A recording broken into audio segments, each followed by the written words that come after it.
Hi mga ka-Mitsubishi! At eto na nga, magre-release na naman tayo ngayon for today's video. At bumababa na nga tayo dahil nag-chat na ang ating client. Nandito na daw sila sa Mitsubishi Picasebal Santos, Tondo, Manila. Na-shoutout pa nga sa GC namin. Dito talaga sa Abad, marami talaga ang nagre-release. Eto na nga at nandito na ang client ko. Ayan na siya. Hi Sir Cedric! Hello Ma'am Samosa! O, diba? Gulat na gulat si Sir. At eto na nga, pirmahan na ng mga documents. Na-approve nga pala sila sir sa PS Bank approval. At eto na nga, pumipirma na nga ang kanyang mother. Siya po ang principal.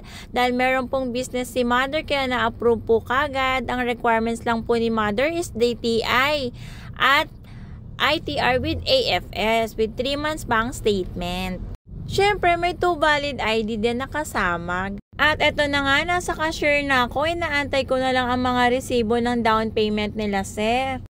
At eto na nga, inaantay na natin ang moment na ito. Bigayan na ng susi. Congratulations, Sir Cedric at Ma'am Samosa. Meron na po kayong 2026 Expander GLS Automatic.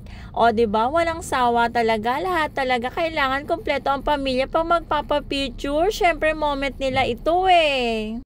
Siyempre, makikita mo sa mukha ni Ma'am Samosa kung gaano siya kasaya.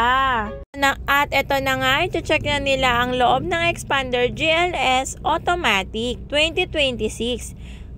O, diba? Kitang-kita naman ang saya nila dahil nakita nila ang loob ng 2026 Expander GLS. Talaga nga naman na nag-upgrade ito. At ito na nga, sinabi na nga ni sir na kaya nga daw nga siya bumili ng Mitsubishi dahil nga sa payo. Ano yun? Siyempre, joke nga daw yun. Dahil ang Expander nga daw ang number 1 MVP na SUV at tipid sa gasoline consumption. Bukod kasi sa pangpamilya na, budget meal pa ang Expander. At ito na nga, lalabas na ang unit nila sir. Napakasaya talagang makita na lalabas na ang unit ng client ko.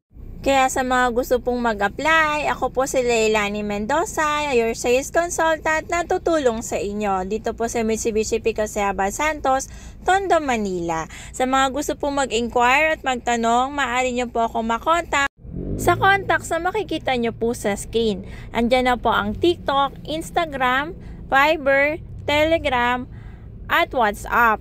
Salamat din po kala Kuya Ted at kala Kuya na tumulong sa atin para ma-release ng maayos ang unit nila, ma'am.